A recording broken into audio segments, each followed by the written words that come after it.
नमस्कार. सखी सह्याद्रीच्या आजच्या भागात मी पूनम आपल्या सगळ्यांचं मनपूर्वक स्वागत करते. आई हाच गुरु, आई हेच आपल्या ज्ञानाचे विद्यापीठ अशी शिकवण आपल्याला देणारे परमपूज्य साने गुरुजी यांची आज 65वी पुण्यतिथी आहे. आपल्या सर्व प्रेक्षकांतर्फे आणि सखी सह्याद्रीच्या परिवारातर्फे साने गुरुजींच्या स्मृतीस आदरांजली. खरं तर मुलं हा कुटुंबाचा एक अविभाज्य घटक आहेत, मुख्य घटक आहेत. आई वडिलांच्या छत्रछायेखाली निर्धास्त बागडायचं, त्यांच्याकडून आपले हट्ट पुरवून घ्यायचे, बालमनात सुंदर सुंदर स्वप्ने बघायची. पण कधी कधी नियतीने ही सारी स्वप्ने क्षणात उद्ध्वस्त करावी आणि वास्तवाच्या प्रखर उन्हात ही बालमने करपून जावी. आज आपण अशाच काही भटकलेल्या मुलांचे स्वप्न, त्यांचे प्रश्न, वास्तविकता काय आहे हे इथे जाणून घेणार आहोत. आजचा आपला विषय आहे बालमनाची स्पंदने. आणि या हळूवार विषयावर चर्चा करण्यासाठी आपण इथे आज आमंत्रित केलंय डॉक्टर शारदा निवाते यांना. नमस्कार मॅडम. नमस्कार. कार्यक्रमात तुमचं मनपूर्वक स्वागत. डॉक्टर शारदा निवाते ह्या छत्रपती शिक्षण मंडळ या संस्थेच्या शाळेत शिक्षिका आहेत. त्यांनी शिक्षणशास्त्रात PhD केली आहे. 7 ते 12.25 एक प्रायोगिक अभ्यास अशी मुलांची मानसिकता समजून घेणारी पुस्तकेही त्यांनी लिहिली आहेत. त्यांच्याकडून आपण या मुलांचं भावविश्व अधिक जाणून घेऊयात. पण कार्यक्रमातील तुमचा सहभाग आमच्यासाठी तितकाच महत्त्वाचा आहे. आम्हाला प्रश्न विचारण्यासाठी आमचे दूरध्वनी क्रमांक असे आहेत 24908050 24988050. मुंबई बाहेरील प्रेक्षक व मोबाईलवरून डायल करताना 022 हा STD कोड डायल करायला विसरू नका. आजच्या आपल्या महत्त्वाच्या विषयाला सुरुवात करूया. आजचा आपला विषय आहे बालमनाची स्पंदने आणि या विषयावर मार्गदर्शन करणार आहेत डॉक्टर शारदा निवाते. मॅडम, खरं तर बालमनाची स्पंदने खूप महत्त्वाचा असा आज विषय आहे, कारण मुलं हे कुटुंबाचा एक महत्त्वाचा घटक आणि अविभाज्य भाग आहेत. पण आज ह्या विषयावर चर्चा करताना समाजातील कोणत्या स्तरावरील मुलांचा आज आपण अभ्यास करणार आहोत? सर्वप्रथम बालक.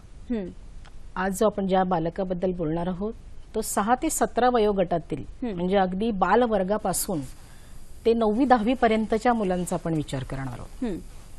आणि चर्चा करण्यापूर्वी कोणत्या वेगवेगळ्या परिस्थितीतील बालकं असतात त्याचं एक थोडक्यात मी वर्णन करते.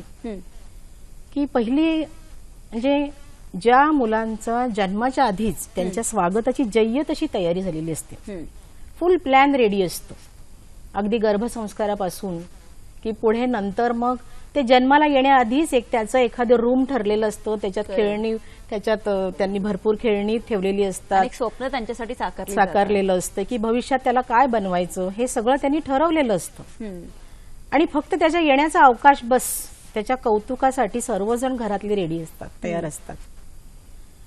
हे एक बालकाचा प्रकार झाला. दुसरा प्रकार असा अगदी त्याच्या विरुद्ध, उन्हातान्हात एखादी गरीब मजूर करणारी स्त्री, ही गरोदर स्त्री आहे, ती त्या उन्हातान्हात काम करता करता एखाद्या बाळाला जन्म देते आणि लगेचच आपल्या कामावर रुजू होते. आणि नंतर थोड्या दिवसात ती आपल्या बाळाला पाठीशी बांधते आणि पुन्हा आपलं काम करत असते.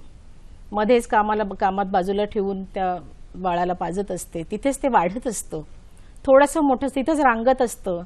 आणि थोडंसं मोठं झालं की तिथे बाजूला ती एखादा शिळ्या भाकरीचा तुकडा देऊन ते बाळ चघळत असतं, तरी आईचं त्याच्यावर लक्ष असतं. आणि कालांतराने ते बाळ मोठं झाल्यानंतर तिथंच ते काम करू लागतं. ही एक अगदी विरुद्ध परिस्थिती आहे. दोन्ही परिस्थितीतील बालकांचा माझ्या मते भावनिक विकास हा सारखाच होत असतो.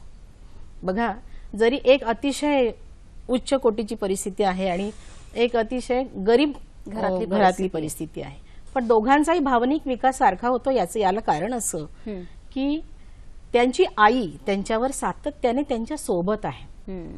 ती जी सिक्युरिटी आहे ती त्यांच्या सोबत आहे. आज आपण ज्या बालकांबद्दल बोलणार आहोत ती ह्या दोन्ही परिस्थितीपेक्षा वेगळ्या परिस्थितीतली आहेत, की ज्यांनी त्यांच्या आयुष्यामध्ये अतिशय लहान वयात अनेक आंदोलनं अनुभवलेली आहेत. म्हणजे आत्यंतिक सुखानंतर आत्यंतिक दुःख ज्यांच्या पदरात पडले अशी मुलं की ज्यांच्याबद्दल आपल्याला इथे विचार करायचा. पण मग मला सांगा मॅडम, ही अशी आंदोलित परिस्थिती असणारी मुलं आपण ओळखायची कशी? कारण काय होतं की समाजातला असा एक घटक आहे की त्यांना या मुलांना मदत करायची असते, त्यांच्यासाठी काहीतरी करायचं असतं, पण मग त्यांचा शोध कसा घ्यायचा आणि मग इथे एका शिक्षकाची काय भूमिका असते, तो त्यांचा शोध कसा घेतो? शिक्षकाचं तर काम अतिशय सोपं आहे या बाबतीत. कारण बघा, त्याच्यासमोर ती 5-6 तास ही मुलं सतत असतात. आणि एक वैशिष्ट्य असते ह्या मुलांचं की ही मुलं स्वतःहून कधीच पुढे येत नाहीत, आपल्या समस्या मांडत नाहीत. त्यांचं एक महत्वाचं वैशिष्ट्य असतं की ती रिझर्व्ह कॅटेगरीतली असतात. रिझर्व्ह म्हणजे बोलत नाहीत, वर्गात बॅक बेंचर्स असतात, अगदी कुठेतरी मागे बसतात आणि कोणात मिसळत नाहीत, कुठल्या कार्यक्रमात सहसा भाग घेत नाहीत, कारण त्यांना प्रोत्साहन देणारच मुळात कोणी नसतं. हा एक भाग झाला. आणि दुसरा प्रकार यातला असा असू शकतो की काही मुलं मॅल ऍडजस्टेड असतात, म्हणजे अतिशय व्हायलंट, काहीही करा ते ऐकणार नाही. खरंय.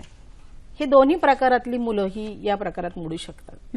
आणि याला कारण काय असतं की काही मुलांच्या पालकांचीच पार्श्वभूमी ही गुन्हेगारी पार्श्वभूमी असते आणि त्या संस्काराप्रमाणे त्यांचं वर्तन असतं. हा दुसऱ्या प्रकारातला. आणि जो पहिला मी रिझर्व्ह कॅटेगरी म्हणाली त्याचं एक तुम्हाला उदाहरण सांगते की एखादं मूल आहे, ते मूल अतिशय सुखात वाढलेलं आहे. एक मुलाचं एक उदाहरण सांगते की मी त्याला शिकवलेलं आहे की अगदी लहानपणी कॉन्व्हेंट सारख्या ठिकाणी तो शिकलेला होता, एकुलता एक लाडात वाढलेला मुलगा. सर्वप्रथम वयाच्या 5व्या वर्षी आईचं निधन झालं, नंतर 9वीत असे असताना त्याच्या वडिलांचं निधन झालं. त्यानंतर काही नातेवाईक त्याला मदत करायला म्हणून तिथे आले त्याच्याकडे आणि त्यांनी सगळी संपत्ती हडप केली आणि काहीतरी कारण काढून त्याला बालगृहात त्याची रवानगी केली. असा बालगृहातनं आलेला मुलगा, त्याच्या मनाची स्थिती जी असेल की अरे आपण एवढं सुख अनुभवलं खरंय आणि आता एकदम आत्यंतिक दुःखात तो पडला, एकदम अनाथ होऊन पडला, असा मुलगा जेव्हा तेव्हा शाळेत येतो तेव्हा तो कुठेतरी एखाद्या कोपऱ्यात असतो, त्याचं लक्ष नसतं, मागच्या कुठल्या तरी भूतकाळात तो रमलेला असतो, भविष्य काळ कसा असेल याच्याबद्दल त्याला चिंता असते. अशा तऱ्हेने हे खरं तर मग हा शोध जर शिक्षकाने लावला तर त्यांची भूमिका कोणती असावी, म्हणजे त्यांनी काय स्टँड त्यावेळेला घेतला पाहिजे? खरं तर अशा मुलाला खूप अशा भावनिक आधाराची गरज असते. आणि जो जातीवंत शिक्षक असतो, मी तर असं सांगेन की मोस्ट ऑफ दी शिक्षक जे शिक्षक पेशात आलेले आहेत ते खरोखरच एका चांगल्या भावनेनेच आलेले असतात. त्यामुळे जो जातीवंत शिक्षक आहे त्याच्या नजरेतनं अशी मुलं सुटणार नाही. फक्त काय हवं असतं, इच्छाशक्ती, की या मुलाला प्रबळ इच्छाशक्ती लागते आणि एकदा दिसलं आणि वेळ द्यावा लागतो. कारण आपल्याला कसं आहे की 7 वाजता आपण शाळेत आलो किंवा 12:30 दुपारची शाळा असेल 12:30 आणि नंतर 5 तास शाळा सुटली की सटकन बॅग घेऊन बाहेर पडायची आपल्याला घाई असते, ट्रेन पकडायची घाई असते. अशा वेळेला ह्या मुलांकडे लक्ष द्यायला वेळ नसतो. कळत असते की ह्या मुलाची परिस्थिती आहे त्याला, पण वेळ देऊ शकत नाही. हा वेळ देता आला पाहिजे. मग आपल्याला ही मुलं खरं तर दिसत असतात, समजत असतात, पण त्या इच्छाशक्तीच्या अभावामुळे त्यांच्याकडे दुर्लक्ष होऊ शकतं. कारण कुठून तरी त्यांना ओळखून त्यांची मानसिकता समजून घेणं खूप महत्वाचं असतं, नाही का? हो ना. पण तुम्ही याच्यावर काही पुस्तकंही लिहिलेली आहेत, काय आहे त्याच्यामध्ये नक्की? तुम्ही काय वास्तव मुलांचं मांडलंय त्याविषयी काही आम्हाला सांगा. पहिलं जे पुस्तक आहे तो एक प्रायोगिक अभ्यास, ते तुम्ही याच्यामध्ये खास आता मी जे उदाहरण सांगितलं तुम्हाला बालगृहातल्या मुलांचं, बरोबर, ते खास बालगृहातल्या मुलांचं भावनिक दडपण दूर करण्यासाठी मी एक जवळजवळ 1.5 वर्ष त्या बालगृहात काम केलं. शाळेतही ती मुलं असायची दिवसभर, संध्याकाळी त्या बालगृहात जायचं, विविध उपक्रम आम्ही राबवायचो आणि त्याच्यावर उपक्रम राबवल्यानंतर त्यांचं दडपण दूर झालं की नाही हे प्री टेस्ट, पोस्ट टेस्ट आणि क्वालिटेटिव्ह एक्सपेरिमेंटेशन, इंटरप्रिटेशनने मी ते सिद्ध केलं की आपण जर या मुलांना थोडा वेळ दिला, विविध उपक्रम त्यांच्यासाठी राबवले, समाजाचा सहभाग या बालगृहामध्ये राहिला किंवा या मुलांना समाजाच्या प्रवाहामध्ये आपण सामील करण्यासाठी जे जे म्हणून काही करता येईल असे एक 20-25 उपक्रम राबवले आणि मग त्याच्यावर प्रबंध सादर केला यशवंतराव महाराष्ट्र मुक्त विद्यापीठात आणि अक्षरशः 2.5 ते 3 वर्षामध्ये मला त्याचं PhD मिळाली, पण खरं तर PhD पेक्षाही तिथे जे काम झालं हो, आम्हालाही ते बघण्याची खूप इच्छा आहे की तुम्ही ते काय काय विविध वेगळे- उपक्रम तिथे राबवण्यात आले की मुलांची नाटकं बसवली, मुलांसाठी खेळ घेतले, मानसशास्त्रज्ञांना तिथं बोलवलं, तुमच्याकडे काही स्लाइड्सही आहेत. संगीत कार्यशाळा भरवल्या, काही लहान असे सेलिब्रिटीज आम्ही तिथे बोलवले, मुलांचे सांघिक खेळ घेतले आणि विविध असे त्यांच्यासाठी उपक्रम राबवले. आणि त्यातून म्हणजे मुलांना जे जे दडपण आहे त्या दडपणातनं दूर काढण्यासाठी जे जे म्हणून करता येईल ते केलं. त्यांना व्यवसाय मार्गदर्शन केलं, कुमार वयातील शिक्षण जे असतं त्या संदर्भात सुद्धा मार्गदर्शन करण्यात आलं होतं. खरं तर मला असं वाटतं की एकंदर शिक्षकाने त्यांची पार्श्वभूमी जाणल्यानंतर अशा मुलांप्रती प्रेम आणि सहानुभूतीची गरज आहे, नाही का? असं नाही वाटत तुम्हाला? आता हे जे तुम्ही उपक्रम दाखवले, मला असं वाटतं त्यांना वेळ देऊन असे छोटे छोटे उपक्रम अजून त्यांच्याकडून राबवून त्यांच्या मनात काय किंवा त्यांची मानसिकता समजून घेण्यासाठी त्याचा खूप उपयोग होईल. खरं तर तुम्ही जो शब्द वापरला सहानुभूती, तर सहानुभूती हा शब्द मुलांना खरं तर अपंग करतो, परावलंबी करतो. सहानुभूती म्हणजे इंग्रजी ज्याला आपण सिंपथी म्हणतो, त्या सिंपथी ऐवजी मला असं वाटतं या मुलांना एम्पथीची गरज आहे. भावनिक बुद्धिमत्तेतला हा एक अत्यंत महत्वाचा घटक आहे की जे मला असं वाटते की प्रत्येक शिक्षकाने याचा अभ्यास करायला पाहिजे, पालकांनी याचा अभ्यास करायला पाहिजे, समाजातील जबाबदार लोकांनी की जे समाजात काम करण्यासाठी पुढे येत आहेत त्यांनी या एम्पथीचा अभ्यास विशेषतः करायला पाहिजे. खरं तर मॅडम मला ह्याच्याविषयी आपण अधिक जाणून घेऊयातच. आपल्याला एक फोन आला आपल्या प्रेक्षकांचा. प्रसाद शिंदे आपल्याशी बोलतात अहमदनगरवरून. नमस्कार. नमस्कार मॅडम. नमस्कार, बोला. मी नगरवरून बोलतोय, प्रसाद शिंदे, शिक्षक आहेत वर्षाने. तर सर्वात प्रथम मला तुमचं सर्वांचा आभार मानतो की आपण एवढा सुंदर कार्यक्रम चालू केला.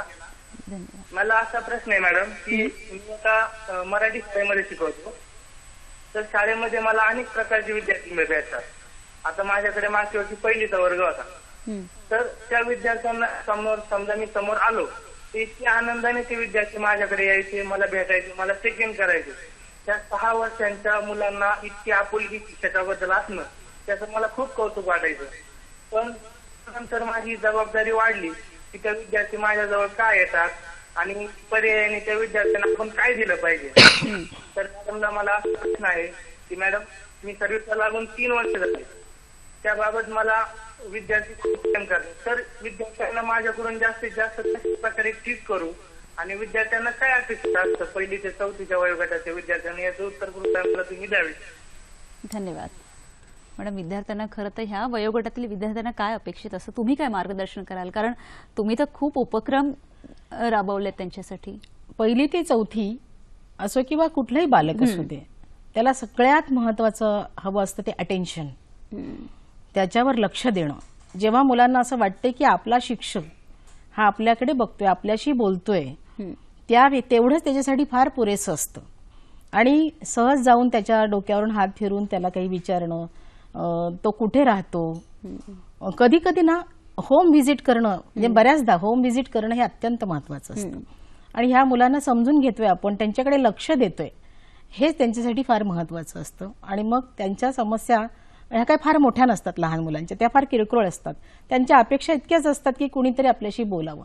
मग असं बघा की आपल्या वर्गातला एकही मुलगा, मग तो बॅकबेंचर असो, हुशार असो नसो, विषयात नापास होत असो, पास होत असो, त्या प्रत्येकाकडे सारखंच लक्ष आपलं असेल याची आपण काळजी घ्यावी असं मला. खरं तर हा प्रश्न घेण्यापूर्वी तुम्ही सांगत होता की मुलांना खरं तर सहानुभूतीची गरज नसते, त्याविषयी अजून सांगा ना. हां, तर मगाशी आपण म्हणत होतो की सिंपथीपेक्षा एम्पथी हा जो भावनिक बुद्धिमत्तेतला घटक आहे, तर भावनिक बुद्धिमत्ता म्हणजे काय ते आपल्याला पहिलं सांगावं लागेल. आणि त्याच्या आधी बुद्धी म्हणजे काय, तर बुद्धी म्हणजे परिस्थितीशी जुळवून घेण्याची आपली असलेली क्षमता, नवीन गोष्ट शिकण्याची क्षमता आणि अमूर्त विचार करण्याची क्षमता म्हणजे बुद्धी. पण ही नुसती बुद्धी असून आपल्याला काही उपयोग म्हणजे फायद्याचं नाहीये. त्या बुद्धीला जेव्हा भावनेची जोड मिळते तेव्हा आपण माणसं जोडू शकतो. जेव्हा ही बुद्धी भावनांचं व्यवस्थापन करायला लागते तेव्हा तिला आपण भावनिक बुद्धिमत्ता असं म्हणतो. या भावनिक बुद्धिमत्तेबद्दल 1995 मध्ये डेनियल गोलमनने आपल्या इमोशनल इंटेलिजन्स आणि 1998 मध्ये त्याच्याच वर्किंग विथ इमोशनल इंटेलिजन्स यामध्ये अतिशय म्हणजे डिटेलमध्ये त्यांनी सांगितलंय. आणि त्यात त्याने जे 5 प्रकार मांडले, एक म्हणजे self awareness, self control, motivation, empathy आणि सोशल स्किल. तर आज आपण फक्त जे बोलणार आहोत ते एम्पॅथी बद्दल. आता हे एम्पॅथी म्हणजे दुसऱ्याचे अनुभवण्याची शक्ती, म्हणजे दुसऱ्याच्या भावना, दुसऱ्याच्या गरजा, दुसऱ्याच्या चिंता याबद्दलची जागरूकता म्हणजे एम्पॅथी. आणि एक शिक्षक म्हणून हा जो सहानुभूती किंवा एम्पॅथी, त्याला तदनुभूती सुद्धा म्हणतात, त्याची फार आवश्यकता असते. याच्यामध्ये बघा, understanding others, developing others and serving orientation या 3 गोष्टी महत्वाच्या आहेत. म्हणजे मुलांना समजून घेणं, त्यांचा विकास करणं आणि सेवाभावी वृत्तीने आपण त्यांच्याशी वागणं की त्यांच्यासाठी, आणि त्यांना त्यांच्यातली भावनिक बुद्धिमत्ता जागृत करणं आणि त्यांना सक्षम करणं इथं महत्वाचं आहे. हे खरं तर खूप महत्वाचं आहे. कारण सिंपथीमध्ये मुलं लाचार होतात, अगतिक होतात, परावलंबी होतात आणि सतत त्यांना असं वाटतं की आपल्याला कोणीतरी सहानुभूती दाखवावी अशी त्यांची मानसिकता होते. पण एम्पॅथीमध्ये त्या मुलांना समजून घेतल्यामुळे, त्यांच्या समस्या समजून घेतल्यामुळे त्यांच्यामध्ये ती क्षमता निर्माण होते. खरं, आणि त्यांचा जास्तीत जास्त विकास होतो. विकास हा त्यातला महत्वाचा भाग आहे आणि ते स्वावलंबी होतात आणि दुसऱ्याच्या भावना समजून घेण्याची क्षमता जशी शिक्षकामध्ये असते तो शिक्षक त्या मुलांमध्ये इन्कल्केट करू शकेल. हा या एम्पॅथीचा सगळ्यात महत्वाचा. अगदी खरं. आपल्याला आपल्या प्रेक्षकांचा फोन आला. निष्ठा आपल्याशी बोलतात कल्याणवरून. नमस्कार. नमस्कार मॅडम, मी अनिष्ठा सराटकर बोलते कल्याणवरून. निवाते मॅडम, मला तुम्हाला प्रश्न विचारायचा आहे की जेव्हा आपण 6 ते 17 वयोगटातील मुलांच्या घरातील वागणुकीवर जेव्हा आपण विचार करतो, मी एक शिक्षक आहे मॅडम, जेव्हा अगदी जवळची व्यक्ती या मुलांबरोबर लैंगिक अत्याचार करते, म्हणजे या जवळच्या व्यक्तीमध्ये असं निदर्शनास आले की भाऊही आहे, सख्खा भाऊ आणि वडीलही आहेत, तर अशा वेळेस जेव्हा एक शिक्षक म्हणून आपल्याला हे समजतं, तेव्हा आपण या मुलांचं एक शिक्षक आणि पालक म्हणून समुपदेशन कशा पद्धतीने केलं पाहिजे? धन्यवाद. खरं तर अतिशय महत्वाचा असा त्यांनी प्रश्न विचारलाय की हा जो वयोगट आहे आणि तिथे जर असे काही प्रश्न जेव्हा येतात त्यावेळेला कसं त्यांना मार्ग दाखवायचा किंवा कसं समुपदेशन केलं पाहिजे आपण. खरं तर ही फार गंभीर समस्या आहे आणि कुठे ना कुठे हे घडत असतं, पण हे बोलण्याची हिंमत मुलांमध्ये नसते. बऱ्याचदा अशा वेळेला काय होतं की जेव्हा एखादी मुलगी आपल्या आईला सांगते या संदर्भात, आता त्यांनी मॅडमनी म्हटल्याप्रमाणे, तेव्हा ती आईच तिला आधी ओरडते की अरे असं काय बोलते, आपली एवढी जवळची माणसं मूर्खासारखं बोलू नको, आणि ती ते मुळात ऐकून घेत नाही. बघा, हे समस्या मी सुद्धा अनुभवलेली आहे माझ्या वर्गामध्ये एका शाळेतल्या, की एखादी मुलगी ही खूप छानपैकी एरवी उत्तरं देते वर्गात, छान खेळतीये, बागडते आणि व्यवस्थित सगळं तिचं चाललेलं आहे, आणि अचानकपणे तिच्यामध्ये एक वेगळा बदल व्हायला लागतो की ती कुठेतरी कोपऱ्यात बसते, स्वतःच्या विचारामध्ये गढून जाते. आणि अशा वेळी ना एक स्त्री शिक्षिका किंवा पुरुष कोणी, शेवटी ते आईच्या भूमिकेत असतात, स्त्री शिक्षक असो किंवा पालकांच्या भूमिकेत असतात. तेव्हा त्यांनी जाऊन तिला विश्वासाने विचारलं पाहिजे की तू आधी एवढं छान बोलायचीस, उत्तरं द्यायचीस, तर आता वर्गात अशी एकाकी का? तर असा विश्वास इथपर्यंत दिला पाहिजे की तिने आपली समस्या मांडली पाहिजे. असं एका मुलीने, जसं आता मॅडमनी समस्या फेस केली, एका मुलीचं असं माझ्या लक्षात आलं, तर त्या मुलीने मला सांगितलं की तिच्या बहिणीचे मिस्टर तिचं अशा पद्धतीने फायदा घेत आहेत. अगदी 7वीच्याच वर्षातली होती ती, काही फार मोठी नव्हती, किरकोळ अशा शरीर यष्टीची, पण असं कोणाला वाटणारही नाही की तिच्यावर असा प्रसंग असेल. पण ती म्हणते की मी आईला सांगितलं तर आईनेच मला मारलं. तर नंतर मग एक शिक्षक म्हणून मी म्हटलं की आता आपण एक थोडंसं डेअरिंग करूया की ह्या आईला समजून सांगितलं पाहिजे. मी तात्काळच्या आईला फोन लावला आणि विचारलं की मला तुम्हाला भेटायचं आहे, फोनवर बोलता येणार नाही. मी त्यांना घरी बोलवलं आणि त्यानंतर म्हटलं शांतपणे ऐकून घ्या मी काय सांगते. तिने जे जे सांगितलं ते मी तिच्या आईला सांगितलं आणि म्हटलं तुम्ही समजून घेतलं पाहिजे, एखादी गोष्ट खूप पुढे जाण्याच्या आधी याच्यावर उपाययोजना झाली पाहिजे. आणि सगळ्यात महत्वाचं म्हणजे मुलांना तुम्ही विश्वास द्या, की असा विश्वास द्या की तू सांगतेस त्याच्यावर माझा विश्वास आहे. नंतर अविश्वास दाखवा किंवा काही क्रिटिसाइज करायचं पहिला विश्वास दाखवणं महत्वाचं आहे. आणि मग त्या आईने बरोबर त्या व्यक्तीला की जी त्याला समज दिली. कारण इथे काय असते, ही व्यक्ती खरं तर घाबरत असते. जेव्हा असं कृत्य करत असते तेव्हा ती काही फार असं धाडसाने करत नसते, जमलं तर जमलं हो अशा तऱ्हेने. जेव्हा कोणीतरी अंकुश विचारते की का असं केलं, तिथं मग ते थांबतं. खरं आहे. आणि ते कुठेतरी थांबवायला पाहिजे. हा, म्हणजे त्या मुलांवर अविश्वास दाखवण्याऐवजी. आणि दुसऱ्या मुलांना असं ट्रेनिंग दिलं पाहिजे की नाही म्हणण्याचं, खरं आहे. सेइंग टू नो ही सुद्धा एक क्षमता आहे.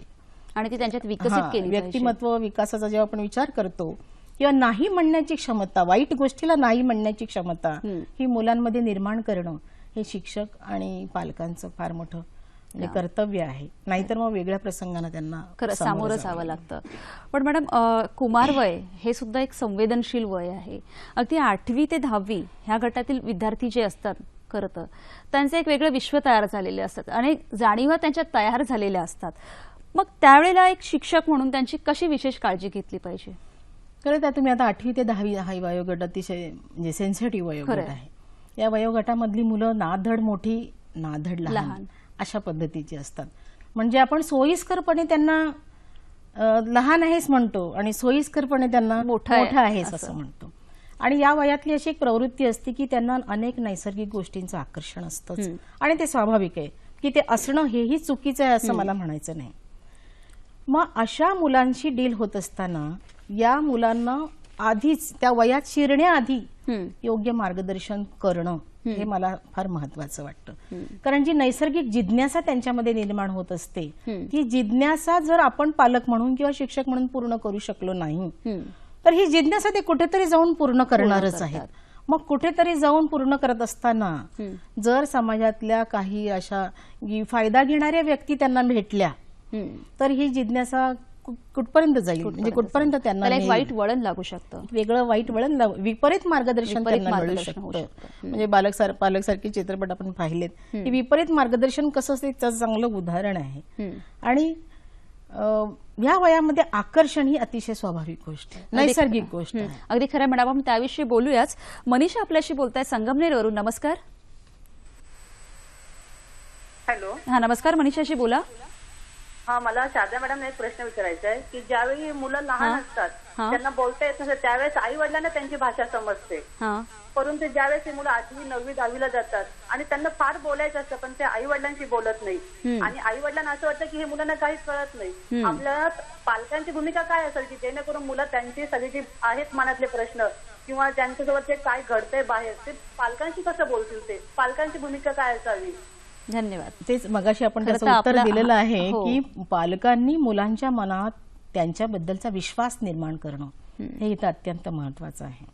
आणि तो विश्वास कसा निर्माण करायचा, तर प्रेमाने आणि एम्पथीने. मी पुन्हा सिंपथी हा शब्द वापरत नाही, एम्पथीने. त्यांना की त्यांच्या गरजा जाणणं, त्यांच्या भावना तुम्ही जाणत असलात आणि त्यांना विश्वास देऊ शकलात तर ते तुमच्याशी नक्की मोकळेपणाने बोलतील. कारण ह्या वयोगटात असं आपण म्हणू शकतो मॅडम की त्यांचा एक वेगवेगळे वर्ग म्हणजे खूप मित्र परिवार तयार झालेला असतो आणि कुठेतरी तिथे एक पालक म्हणून त्यांना असं वाटतं की आपल्याशी त्या गोष्टी शेअर कराव्यात, पण मुळात त्यांची मानसिकता हळूहळू समजून घेता आली पाहिजे.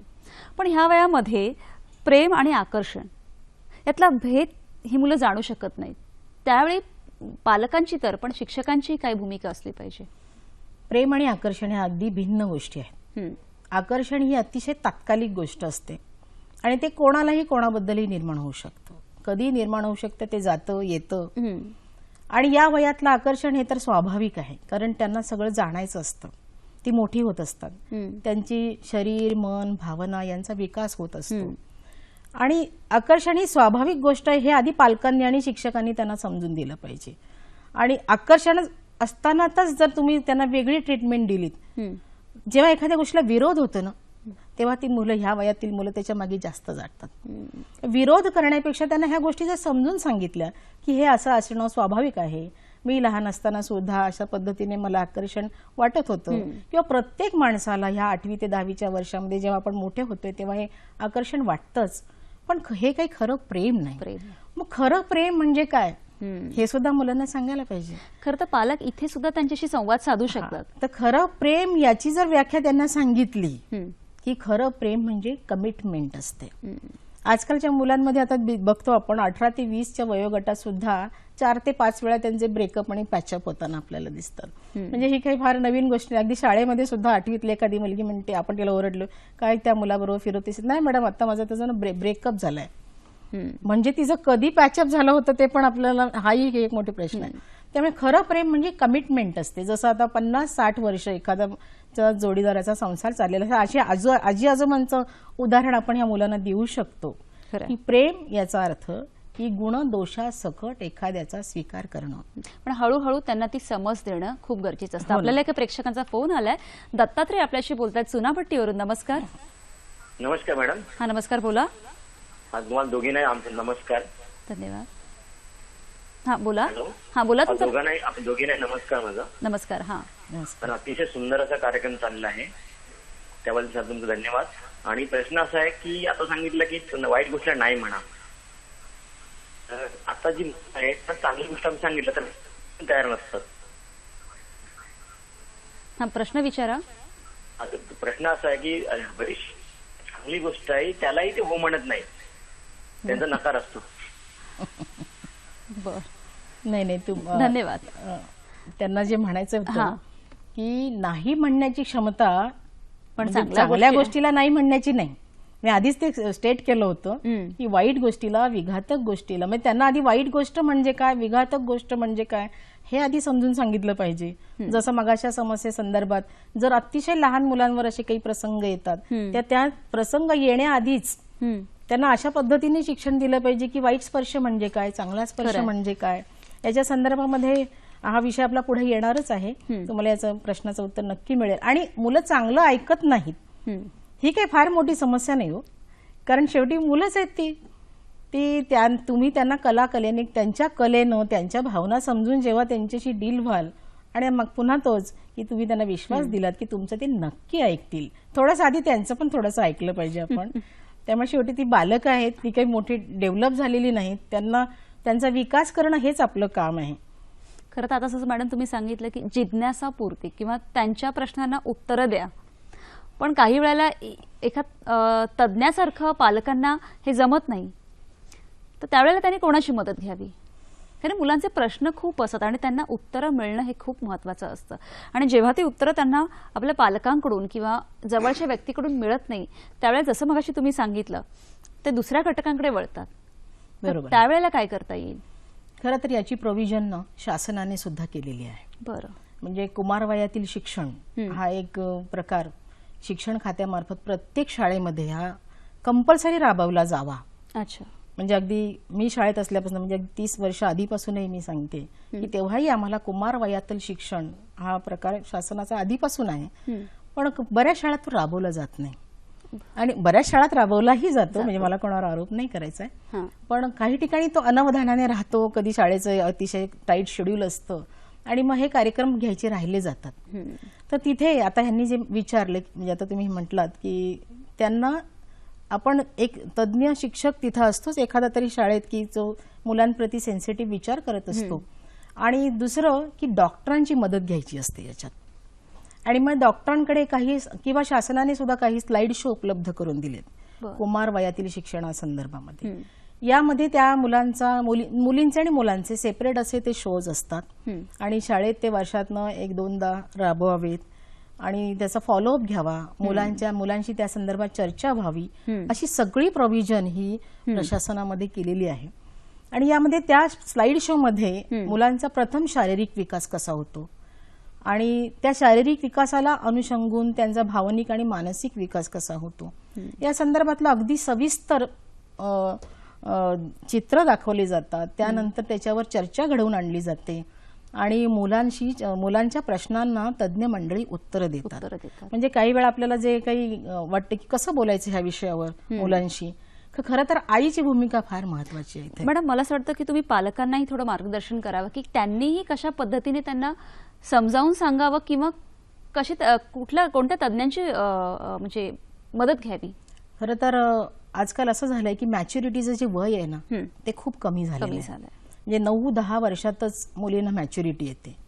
तर माझं तर असं स्पष्ट मत आहे की 7-8 वर्षापर्यंत, की आता जर प्रकार पाहिले वेगवेगळे तर मला असं वाटतं त्याही आधी, कारण मीडियामुळे मुलांना सगळं कळतंय, की असं म्हणू शकत नाही की या विषयावर चर्चा कशी करायची. म्हणजे मुलांना कुठं लाजायचं, कुठं हसायचं, कुठं असं वेगळी नजर दाखवायची हे लहान मुलांनाही कळतं. त्यामुळे जर अशी परिस्थिती आहे तर आईची भूमिका, आता तुम्ही पालकांचं, आईची भूमिका ही इथं फार महत्वाची आहे, की आईने एका कौशल्यपूर्ण पद्धतीने या मुलांना ह्या गोष्टीचं ज्ञान दिलं पाहिजे, की वाईट स्पर्श, मग अशी आपण म्हटलं चांगला स्पर्श, याच्याबद्दल ज्ञान दिलं पाहिजे. किंवा मॅच्युरिटी येणार आहे, ते आल्यानंतर मूल रडतं. म्हणजे पूर्वी शाळेमध्ये अशी घटना घडायची की एखाद्या मुलीला वर्गातच काही मासिक पाळी आली समजा, तर ती रडायला लागायची, तिला कळायचंच नाही की नक्की काय झालंय, आपल्या बाबतीत काय झालंय. आणि जर तिला माहिती असतं याच्या संदर्भात आधी आईने जर व्यवस्थित माहिती दिली असती, अगदी शास्त्रशुद्ध नाही पण चांगल्या भाषेत जर माहिती दिली असती, एक मुलगी म्हणून येणारी नैसर्गिक जबाबदारी आहे, त्याची जर योग्य मार्गदर्शन तिने आईने दिलं, किंवा आईने डॉक्टरांकडे तिला नेलं आणि किंवा तिला नाही सांगता येत ना, तर मग डॉक्टरांना सांगायचं की बाबा माझ्या मुलीला तुमच्या पद्धतीने समजून सांगा. डॉक्टर तर उत्तम पद्धतीने सांगतील. शाळेत नंतर 9वी-10वीला हे शो होतील, त्याला वेळ आहे, त्याला अवकाश असेल. पण त्याच्या आधी पालकांनी खरंच या मुलांना चांगल्या एखाद्या लेडी डॉक्टरकडे मुलीला घेऊन जावं, तिला हे समजून सांगावं येण्याच्या आधी. मग ह्या समस्या, आणि मग ते सांगत असताना मात्र ते मुलांना माहिती मिळाली की नंतर त्यांना त्याचं टेन्शन नसतं. ते एक नॅचरल, ही अतिशय स्वाभाविक नॅचरल गोष्ट आहे. अशा पद्धतीने मुलं त्याचा स्वीकार करतील आणि त्याच्याबद्दल त्यांना भीती राहणार. दुसरं, वर्गामध्ये बघा, विज्ञान शिक्षकाला एक फार महत्वाची भूमिका असते. विज्ञानातल्या जीवशास्त्राच्या विषयामध्ये जेव्हा शरीरशास्त्र हा विषय घेतो, तेव्हा शरीरशास्त्र शिकवत असताना काही शिक्षक उगाच ऑड फील करतात की पटापट तो पोर्शन पूर्ण पटापट आवरायचा, की जेणेकरून याच्यावर जास्त वर्गात चर्चा नको, मुलं लाजतायत किंवा हसतायत. तर ती लाजणार नाहीत आणि हसणार नाहीत याची काळजी घेण्यासाठी मुलांनी त्यांना सायंटिफिक नॉलेज आधी दिलं पाहिजे. अगदी बरोबर आहे. किंवा त्या जे शरीरशास्त्र समजून सांगत असताना त्याच्या मागचं मनशास्त्र, की होणारे बदल, तुमच्या मानसिक भावनिक बदल, याचाही आढावा विज्ञानाचा शिक्षक करू शकतो. मॅडम, मला हे मानसिक हे जे शास्त्र आहे ते आपण अधिक जाणून घेऊयात. तत्पूर्वी एक फोन घेऊयात. वनमाला कदम आपल्याशी बोलतात डोंबिवलीवरून. नमस्कार. हा, नमस्कार. नमस्कार, बोला. माझा मुलगा थर्ड स्टँडर्डला आहे आणि तो म्हणजे अभ्यासाला ऐकतो, सगळ्या गोष्टी वगैरे ऐकतो आणि एका मिनिटासाठी सगळ्या गोष्टी ऐकणार, मग लगेच तो विसरून जाणार आणि परत तो थोडस अभ्यासाला थोडस बसेल, घेऊन बसेल, मग सगळं करेल, मात्र त्याचं लक्ष अभ्यासात नाही राहणार. मग तो इकडे बघणार, तिकडे बघणार. म्हणजे एक जरी क्वेश्चन जरी पाठांतराला दिला तर तो अख्खा दिवस एका प्रश्नाला म्हणजे तो उत्तर पाठांतर करणार जेव्हा मी त्याच्याजवळ बसेल. असे म्हणजे त्याच्यासाठी मी काय करू शकते की तो मुलगा एकाग्रता होऊन तो अभ्यास करू शकेल. अतिशय चांगला प्रश्न त्यांनी विचारलाय. कारण तुम्हाला एक मी उदाहरण सांगा ना, की माझी आई लहान असताना, म्हणजे जेव्हा एखादा आम्ही शाळा सुरू व्हायच्या आधी नवीन पुस्तकं आम्ही आणायचो जून महिन्यात, त्यांना मी त्यांच्या प्रश्नाचं उत्तर त्यांच्यातच मिळेल आता ह्या चर्चेतनं. तेव्हा माझी आई काय करायची की जी आलेली पुस्तकं पहिलीपासून मला आठवते ती अगदी अशी वाचत बसायची. शाळा सुरू व्हायच्या आधी मराठीचं वाचून झालं, आई पुस्तक वाचते म्हटल्यानंतर असं वाटायचं की जे आईनी पुस्तक घेतलंय तेच मला हवंय वाचायला. तिचं ते टेक्निक असेल कदाचित, काही माहिती नाही, आमची अजून चर्चा झाली नाही या संदर्भात. मराठीचं पुस्तक वाचायची, हिंदीचं पुस्तक फार शिकलेली, 7वी पास होती, पण तिला शिकायला मिळालं नाही म्हणून तिला असं वाटायचं की मुलांनी शिकावं आणि मुलांना दाखवणं. तर ती ते पूर्ण पुस्तक वाचायची जून शाळा सुरू व्हायच्या आधी.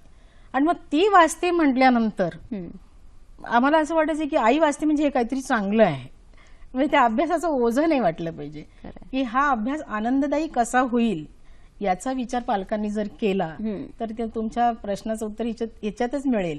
कारण काय असतं, आपण काय करतो त्याचं पण अनुकरण मुलं करत असतात, की तुम्ही त्याच्यात आवड दाखवा आधी स्वतःला, की त्याच्यात इंटरेस्ट दाखवा, की बघू तुझं पुस्तक, आता मीच अभ्यास करणार आहे किंवा काय, अशा पद्धतीने थोडंसं छान बोलून आणि ते वाचावं, त्याच्याबद्दल चर्चा करावी, बघ किती छान छान धडे आहेत. ही सुरुवात आधी मला असं वाटतं आईने करायला. कधी कधी काही समजणार पण नाही, एखादी आई फार शिकलेली नसेल पण तिच्या हातात ती इंग्रजीचं पुस्तक घेईल त्यातली चित्र तर बघू शकते. अगदी तो खरं. तो इंटरेस्ट जो आई दाखवते म्हणजे वेगवेगळ्या कृतीतून त्यांना आपण कृतीतून हे दाखवलं दाखवू पाहिजे शकतो.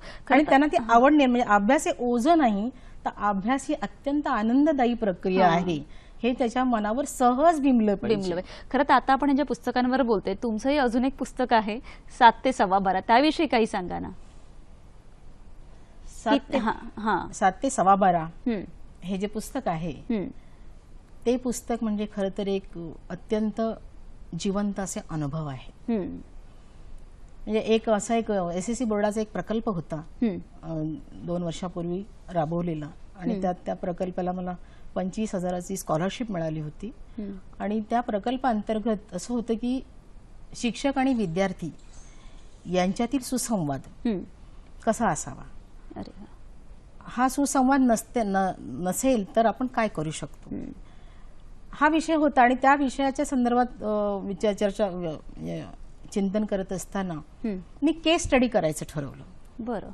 की नुसतंच काय संवाद आणि असे बाष्पळ काही विचार करण्यापेक्षा आपण प्रत्यक्ष मुलांशी बोलायचं, त्यांची परिस्थिती जाणून घ्यायची, त्यातून त्यांना समजूनही घेता येतं. समजून घ्यायचं. हम्म.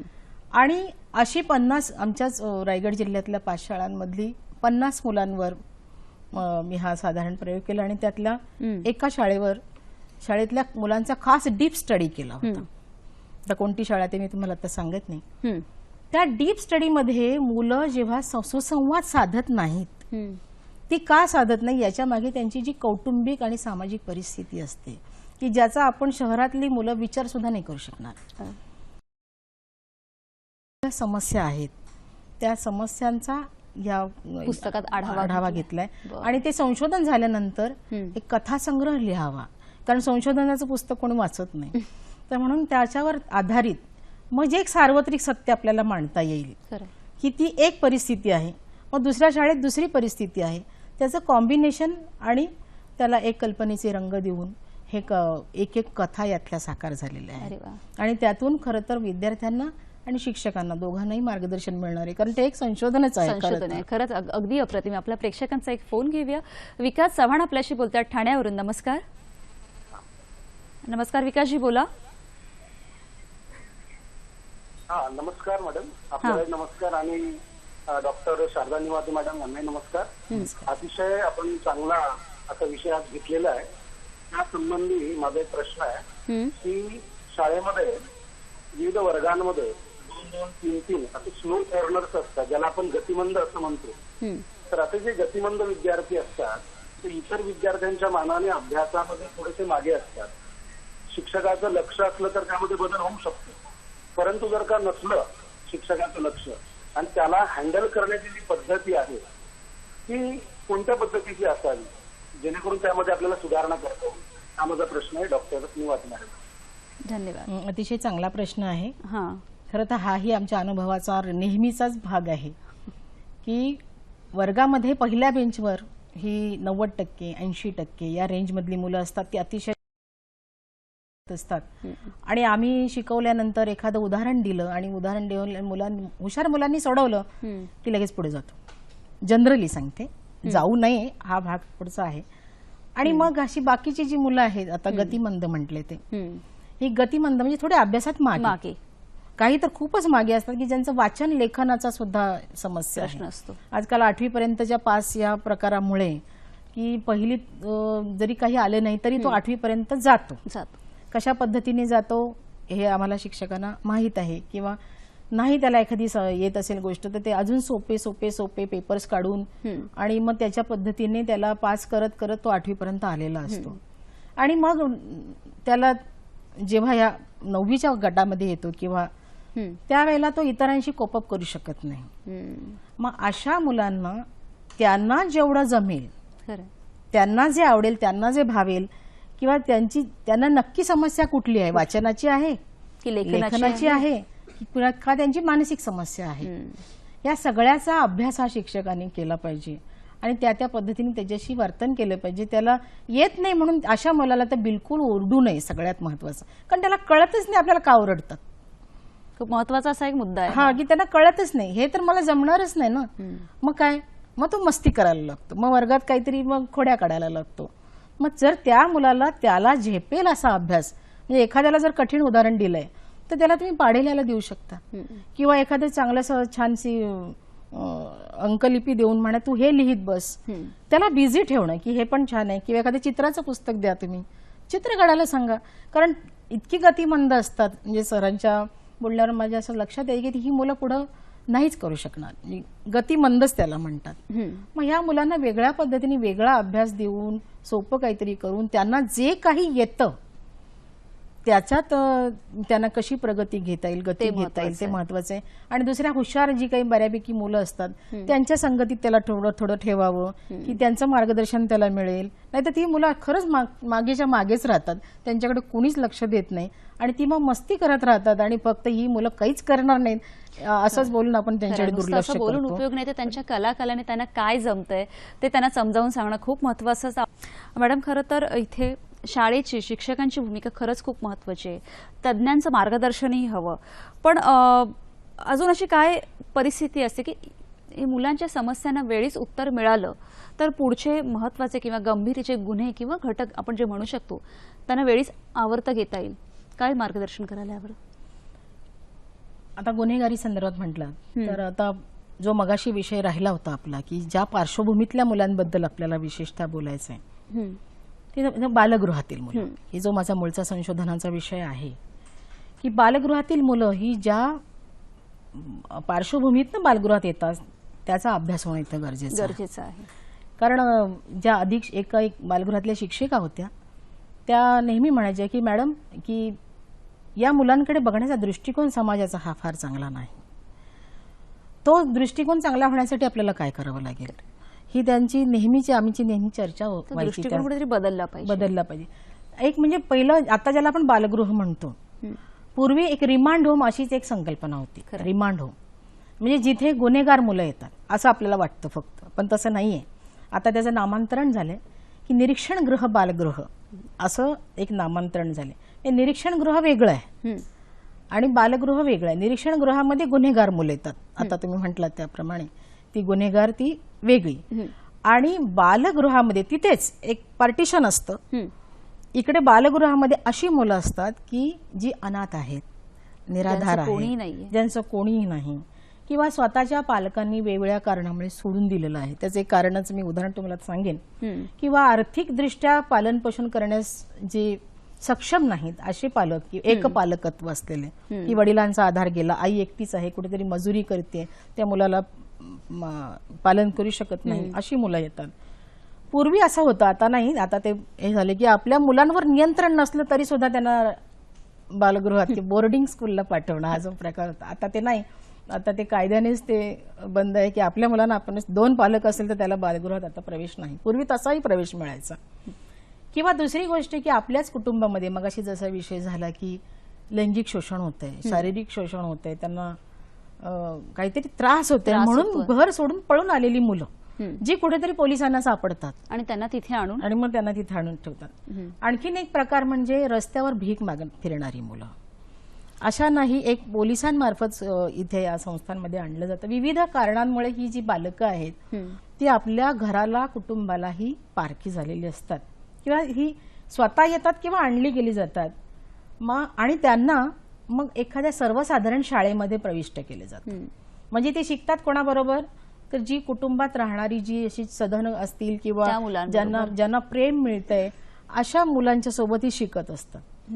आणि मग अशा मुलांसोबत शिकत असताना जेव्हा आमच्याकडे पालक सभा वगैरे होत असते तेव्हा मग आम्ही विचारतो सहजपणे कोणाचे पालक आले, कोणाचे नाही आले. सहजपणे एखाद्या अनाथ मुलाला हा प्रश्न विचारला जाईल, का रे तुझा का नाही कोणी आलं? त्यावेळेला त्याची मनाची होणारी जी भावनिक कोंडी आहे ती भावनिक कोंडी होऊ नये यासाठी आपल्या वर्गात कुठल्या प्रकारची मुलं आहेत त्याचा आधी अभ्यास केला पाहिजे की ती कुठून येतात. म्हणून म्हटलं होम व्हिजिट करताना कळेल ना की ही मुलं कुठून आली आहेत, ती कुठल्या परिस्थितीतून आलेत. मग त्याप्रमाणे त्यांना आपण ट्रीटमेंट देऊ शकतो, त्यांना भावनिक आधार देऊ शकतो आणि पुन्हा एकदा विश्वास देऊ शकतो. आणि त्या विश्वासामुळे ती आपल्याशी मोकळी होतात आणि त्यांच्या समस्या जर आपण सोडवल्या तर मग ती आपल्याला खरंच शिक्षकांना देवच म्हणतात मुलं. जशी आमच्यासाठी आमची मुलं ही देव आहेत, प्रत्येक शिक्षकासाठी आमची मुलं ही देव आहेत, तशी मुलांसाठी जेव्हा शिक्षक अशी भूमिका मांडतो किंवा मानतो मनापासून, केवळ बोलायचं म्हणून नाही, तर खरंच विद्यार्थी हे शिक्षकांचे देव असतात. तसं जेव्हा ही भूमिका असते तेव्हा मुलांची भूमिका अगदी तशीच असते.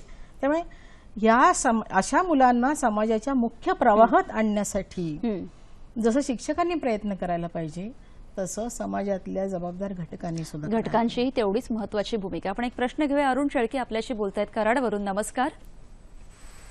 हॅलो. नमस्कार अरुणजी, बोला. हा हॅलो, मला मॅडमशी बोलायचं आहे. हा. मी समाज काम करणारा कार्यकर्ता आहे आणि आपण शिक्षकांच्या दृष्टिकोनातून प्रश्न विचारतोय. आणि काय झालंय की आता 2 शिक्षकी शाळांची संख्या इतकी वाढत चाललेली आहे आणि शिक्षकांना आता खऱ्या अर्थानं मुलांच्याकडे लक्ष द्यायलाच वेळ मिळत नाही. आणि त्यामुळं संवेदनशील मन शिक्षकांचं असणं गरजेचं असते. परंतु विद्यार्थी आणि शिक्षक याच्यामध्ये इतका दुरावा निर्माण झालेला आहे. इतक्या तऱ्हेच्या फायदे इतक्या तऱ्हेचे लिखाण असते आणि रोजच्या मिटिंग असतात. त्याच्यामुळे विद्यार्थ्यांनी शिक्षक याच्यामध्ये पूर्वीसारख्या जवळीकच आता राहिलेली नाही. शेवटी त्याच्या ह्याच्यामध्ये मी आहे की मुलांना शिक्षकांनी कसं समजून घ्यायचं इतक्या अडचणी निर्माण झालेल्या आहेत आता की त्यामध्ये त्याच्या दर्जावर सुद्धा परिणाम झालेले. मुलाला समजून घेणं तर दुराप असतं. आणि मी तर अनेक वर्ष काम करतोय शिक्षण क्षेत्रामध्ये. त्यामुळे ह्या अडचणी प्रत्यक्षात लोकांच्या समोर येतच नाही. आणि खऱ्या अर्थानं फक्त शिक्षकांनी शिकवायला पाहिजे की दर्जा घसरला तर शिक्षकांना दोष दिला जातो. पण प्रत्यक्षात शिक्षकांना विद्यार्थ्यापासून अलग शासन करतंय काही तर अवांतर कामामुळे. इतकं किचकट काम आहे खरं म्हणजे हे नजरेत सुद्धा येत नाही कोणाच्या. त्या बाबतीमध्ये भूमिका काय एवढंच विचारायचं आहे. धन्यवाद. त्यांनी अतिशय वास्तव त्यांनी फार एक वेगळं वास्तव समोर आणलंय. तर काय सांगाल तुम्ही त्यांच्या प्रश्नावर? आता यातलं प्रशासनासंदर्भात तर मी काही बोलू शकत नाही. अवांतर कामं ही आपल्याला करायची ती करावीच लागणार आहेत. आणि आता तर ह्याच्या पुढे शाळेला शिपाई पण मिळतील की नाही याची पण गॅरंटी नाही अशी परिस्थिती आहे. त्यामुळे आपल्याला हे करावं लागणार हे आधी आपल्याला स्वीकारायला हवं. आणि मगाशी मी म्हटलं की आपल्याला वेळ मिळत नाही तर शाळेमध्ये मिळत नाही. शाळेत त्या 7 ते 12:15 मध्ये मिळत नाहीये. त्यामुळे आपल्याला या मुलांसाठी जर काही करायचं असेल तर 7 ते 12:15च्या पलीकडे जाऊन आपल्याला काम करावं लागणार आहे. त्याशिवाय इलाज नाही. म्हणजे पुन्हा त्याला की शाळा संपल्यानंतर आपण घरी जाण्याची घाई करण्यापेक्षा आपण त्यांच्या मुलांच्या घरी सुद्धा 1 तासभर खरं तर असंच आहे की 5 तास शाळेत काम करावं आणि 3 तास समाजात काम करावं. नॉर्मली 8 तासाची ड्युटी असते. म्हणजे इतर कुठल्याही कंपनीत गेलात म्हणजे तुम्ही वाईट वाटून घेऊ नका. पूर्ण वेळ शिक्षक असं आपण आपल्याला खरं 5च तासाची ड्युटी नाहीये. आपण एखाद्या जर कंपनीत कामाला असतो तर आपली ड्युटी 8 तासाची असते. त्यामुळे उरलेला 3 तास आपण हा मुलांसाठी आणि या समाजासाठी द्यायचा आहे. असंच मी तुम्हाला या प्रश्नाचं उत्तर देईन. आणि मग तुम्हाला जे जे काही करायचंय 3 तास म्हणजे दिवसाचे खूप जास्त झालेत. त्याच्या अगदी 1 तास जरी तुम्ही दिलात शाळेव्यतिरिक्त तरी तुम्हाला जे खास मुलांसाठी काम करायचं ते नक्की करता येईल. मला वाटतं त्यांच्या प्रश्नाचं उत्तर त्यांना खरंच एक चांगलं मिळालेलं आहे. मॅडम, जसं पोरकेपणा ही एक गंभीर समस्या आहे तसंच स्वतःच पालकत्व विषम समायोजित म्हणजे स्वतःच्याच घरी मुलांमध्ये कधी भेदभाव केला जातो असं तशाही अनेक समस्या तुम्ही बघितल्या असतील नाही? हो ना. त्याविषयी काही सांगा ना. खरं तर हे कधी होतं असं की मल्टिपल चाइल्ड त्याच्यातूनही मुलांमध्ये मानसिक समस्या निर्माण होतात. निश्चितपणे होतात. मग आजकाल 1 आणि 2 असतं तिथे अशा घरामध्ये नाही सहसा असं. पण आजही गरीब कुटुंबामध्ये म्हणजे खरं तर गरीब कुटुंबामध्ये आजही मुलांची संख्या जास्त आहे. आणि विशेषतः ग्रामीण भागात मी 15 वर्ष गेली ग्रामीण भागातच शिकवलेलं आहे. तर हे बघत असताना जेवढा गरीब कुटुंब तेवढी मुलांची संख्या अगदी 7, 8, 9 सुद्धा मी पाहिलेले आहेत. त्यामुळे कोणाकडे लक्ष देणार? मग हे मुलाच्या अपेक्षेने सुद्धा होत असतं. आणि कुटुंबात नॉर्मली मग 4 मुलीनंतरचा जो मुलगा असेल तर त्याच्याकडे अतिशय जास्त लक्ष दिलं जातं. आणि स्वाभाविकपणे इतर 4 मुली ह्या त्या मुलाच्या सेवा करण्यासाठी जणू काही त्यांनी जन्माला घातलेल्या आहेत. अशी जी पालकांची भूमिका असते ती बदलली पाहिजे कुठेतरी. आणि सर्वांना समान वागणूक दिली पाहिजे. सगळ्यात महत्वाचं आता एकदा मुलं 4-5 आहेत त्यांच्याबद्दल आता मला काहीच बोलता येणार नाही. महत्व देणं तेवढंच गरजेचं आणि सर्वांना समान जर आपण एक जन्माला घालतोय आपलीच मुलं आहेत तर त्यांना समान वागणूक दिलीच पाहिजे. तो त्यांचा नैसर्गिक अधिकार आहे आणि तो त्यांनी दिला पाहिजे. पण खरं तर एक सुसंवादाची जो विसंवाद होतो तिथे खरं तर सुसंवादाची गरज असते नाही का? कारण पालक, शिक्षक आणि मुलं ह्यांच्या सगळ्यांमध्ये एक सुसंवाद होणं गरजेचं असतं. तो कशा पद्धतीने साधला गेला पाहिजे? आता पहिलं मी तुम्हाला विसंवादाची 2-3 वाक्य सांगते. पालक हा कधी सुधारणारच नाही. दुसरं, हा तू म्हणजे ना नुसता डोक्याला व्याप आहेस. बघा, ही आपली नेहमीची वाक्य असतात. फार आपलं सहजपणे बोलत असतो. तुला ना बोर्डिंग स्कूललाच टाकले पाहिजे. ह्याच्यातनं काय होतं की ही वाक्य साधी साधी असतात, पण ती त्या मुलाला इतकी इतकी इतकी कुठेतरी आतमध्ये हर्ट करत असतात. हा आहे विसंवाद. आणि दुसरं, कधी कधी एखादा शिक्षक सुद्धा सहज बोलून जातो, तो 7वीतला गण्या आहे ना, तो गुंडच होणार आहे. त्याला काही म्हणजे काही तुम्ही सांगितलं चांगलं तरी तो ऐकणार नाही, त्याला फटकेच दिले पाहिजे. ही झाली विसंवादाची उदाहरण. आता सुसंवाद म्हणजे काय ते आता मी सांगेन. सुसंवाद म्हणजे या सुसंवादाला ना कौतुकाची किनार असते. ही कौतुकाची किनार मुलांना अगदी घडवत असते. एखादं मूल किती वात्रट असतं, खूप खूप मस्ती करत असतं. ते मस्ती का करत असतं, तर त्याच्याकडे प्रचंड एनर्जी असते आणि ती एनर्जी व्यक्त व्हायला त्याला संधी मिळत नाही. ते म्हणतात ना आपण मॅनिफेस्टेशन ऑफ रिप्रेस्ड मोटिव्ह, म्हणजे त्याच्या दबलेल्या भावनांना व्यक्त होण्याची संधी मिळत नाही. याचं कारण कधी कधी असं असतं की प्रचंड क्लासेस की वेगवेगळे शाळे व्यतिरिक्त मुलांना एवढं दाबून ठेवलेलं असतं पालकांनी की त्यांना ही व्यक्त होण्याची संधी मिळत नाही. मग ती कुठे होते, ते शाळेत. खरं तर मग शाळेत मस्ती करायची. मग अशा मुलांना, ही एनर्जेटिक मुलांना आपण सुसंवादाने कसं आपलंसं करू शकतो की तुझ्याकडे इतकी एनर्जी आहे की तू एका आर्मीतला मोठा शिलेदार होशील आणि देशाचं नाव मोठं करशील. त्याला कुठेतरी तो थांबतो की अरे खरंच मी असं करू शकतो. म्हणजे आपल्याकडच्या असलेल्या एनर्जीला वात्रट म्हणण्यापेक्षा हा शिक्षक काय म्हणतोय, तर तू आर्मीतला शिलेदार होशील. म्हणजे हे त्याच्यासाठी कॉम्प्लिमेंट असतं. आणि हे जेव्हा त्याला हा विश्वास निर्माण होतो, कोणतरी आपल्याला चांगला गुण शोधलाय, किती चमत्कार त्यांच्यात बदल की नंतर आपोआपच तो अभ्यास तो शिक्षक म्हणेल ते तो करतो. हा माझा स्वतःचा तरी एक चांगला अनुभव आहे. कुटुंबात आणि समाजातही तेवढ्या सुसंवादाची गरज आहे, नाही का? हो ना. म्हणजे त्या मुलांचे सुप्त गुण, त्यांचा रंग गंध हा ओळखता आला पाहिजे शिक्षकांना आणि पालकांनाही. बालकांना. आता मॅडम, म्हणजे अगदी त्या मुलांसाठी तुम्ही काय सांगाल? ही जी आपली मुलं आहेत, काय संदेश द्यावा असा वाटतो एक थोडक्यात? एक आमच्या छत्रपती शिक्षण मंडळाची एक संगीत कार्यशाळा होती. त्या संगीत कार्यशाळेमध्ये एक असे गीत होतं अशा मुलांना. त्या गीतानेच मी आजचा समारोप करते. या मुलांना या फुलांना रंग द्या अन गंध द्या, पाकळ्यांना या कळ्यांना साध द्या प्रतिसाद द्या, प्रीत ज्यांची रीत आहे गीत त्यांना गाऊ द्या, बोल ही अनमोल ज्यांचे त्या स्वरांना सूर द्या. या मुलांच्या साधाला आपण प्रतिसाद दिला पाहिजे. त्यांच्या स्वरांना सूर देण्याची जबाबदारी ही आपली सर्वांचीच आहे. अगदी खरं. तुमच्या ह्याच नोटवर मला असं सांगावं असं वाटतं की या मुलांच्या साधाला प्रतिसाद द्या आणि मग बघा काय होतं ते. मॅडम, आज तुम्ही त्याला आणि अक्षरशः इतक्या सोप्या भाषेमध्ये आणि एवढे छान मार्गदर्शन आम्हाला केलं, त्याबद्दल खरंच खूप खूप धन्यवाद. नमस्कार.